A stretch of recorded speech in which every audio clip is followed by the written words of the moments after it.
I also want to get into some things about the price hikes that comics experienced over the last 5 years, because we talk about the comic boom a lot. So hit the subscribe button, slap the like button, and Jeff, hit him with this first appearance of T'Challa story, because I've been on the mic multiple times talking about how I think this book is undervalued. But is it? And how do we kind of come to terms with, figuring out that question? Yeah, man, right now we're just trying to find what is the baseline for comics in general. And it feels like every comic book is kind of on its own journey. That's one of them. For me, my friend had this book. If you bought a book in 2021 or 2022, you're going to feel this pain of like overspending. He bought an FF52 and an 8.5, and he spent $6,650. Okay, the last high of that book was this year was $3,000. And that's not even the average. The average is like $2,400-ish. But he did what a lot of us are probably coming to grips with. And it's like, I'd rather have the money and put it in something else at this point. Because to recapture those dollars that we saw in 2021 and 22, I don't think is realistic. And it's unfair to expect that. And if that's what you're hoping for, you may not see that for 15 years. And that's probably only due to inflation. Maybe the weakening of the dollar might get you there. So it's what's worth it to you. So for him, he sold it, and he sold it at auction. And this guy has a platform, but he decided to send it to auction, and he only got $2,039 for it. Now, that's a tough thing, but like really in any given year, we experience this.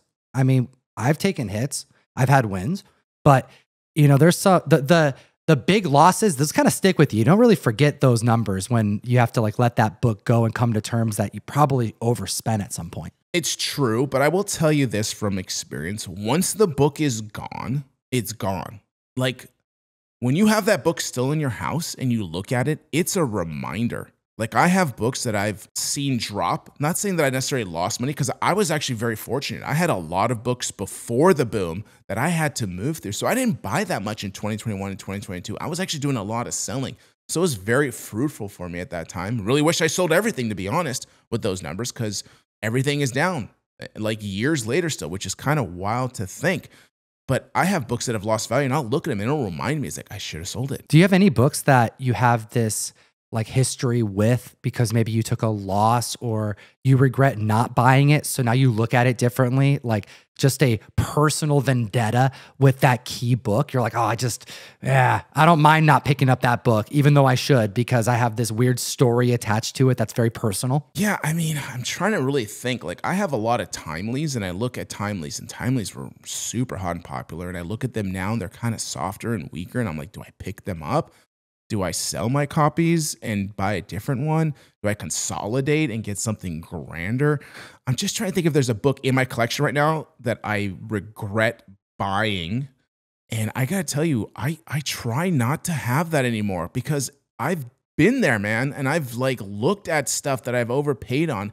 And like I said, the reminder hurts more. Now, the regret of not buying something for me is always larger. Like I should have picked it up, but didn't, than the regret of buying it and being like, oh, I took a loss. There was an interesting thing that took place, because back before you were leading the Hot 10, Jem Mint took the seat. And Jem bought comics over the course of many years of his life, but he kind of got serious into investing while covering the Hot 10.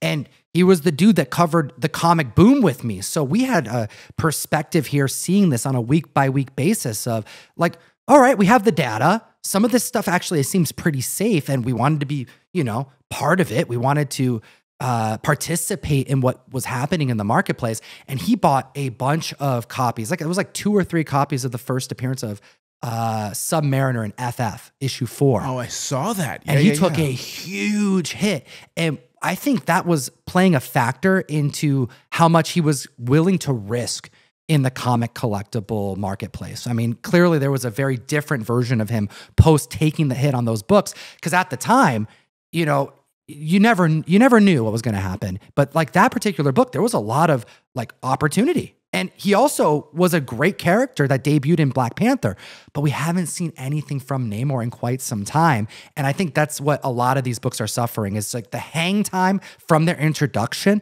has not done well as it pertains to like how far they've come and the peaks that they've reached. And then at the same time, the census count that we're battling along the way, the books aren't getting more scarce is what it appears. Yes, true. I think it's unfair to expect books to go up because of the shows and movies.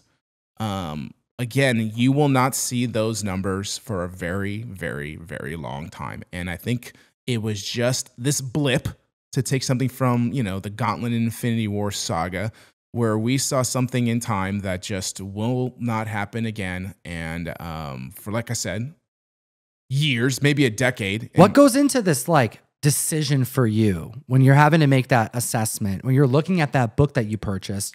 You may not have an example off the cuff right now, but you've been there. What does that process go like? What does that thought process look like for you? Do you have like maybe a potential buyer in mind, and now you're like, okay, is this the time? Do you wait for that buyer? Do you wait for that like news to land where you're like, okay, well, this may be the opportunity? Or is it just a gut decision of, I've had enough, it's been too long, I don't want to see it anymore? Oh yeah. I mean, if I have an out to somebody where I think I'm getting fair value, well, assuming that it's taken a hit, like what is fair value? How do you come to that decision? It's a personal decision, every single one of those, because it's guttural. It's like, do I value the money more now? Do I value pride? And we all know what Marcellus called pride, right? In Pulp Fiction. So like, I'm at the ilk of like, F pride.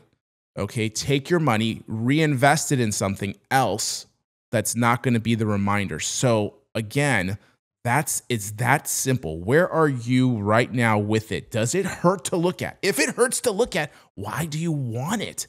Right? Get rid of it and put into something that you're going to appreciate and like more. Do you ever trade? Is that ever something that kind of plays a role in these decisions? Like, you know what, maybe I can not make it hurt as much by putting it or rolling it into something else like directly? Sure. I mean, whatever's going to get you off that dislike. If it's a trade, which is usually much harder, trades can be tough, but it can maybe be fortunate enough, but it's hard. Sometimes it convolutes things. Sometimes you want it quick and done, whatever I've compounded loss off trades. I've gone from getting out of something that was taking a hit and then rolled it into something else. And then that book that I came from, I should have held on to it a little bit longer because it actually rebounded a bit. And the book I rolled the money into actually went down in price. One of the more recent ones was First Appearance of Ultron. I was really optimistic about that book. And then the movie came out and I thought it was great, but I think there's like this community perception that's one of the weaker Avengers films. Yeah. Yeah. I mean, I know you're right about the trading. You can maybe get lucky. But there's so much information now and it's so easy to access and people are hedging their bets. So it's tough to really get more value out of it. Because for them, they're like, well, I need more margins, okay? Because now I'm trading like 1, 2, 3 books into one. So now they have to take one sale into 3 sales potentially, because sometimes you usually combine stuff to get a bigger item. That's usually what people are doing. They're not usually trading like for like. That's rare. True. So it's not the best situation to be in. I think a lot of people are getting past that because they're becoming maybe more savvy with the hobby now.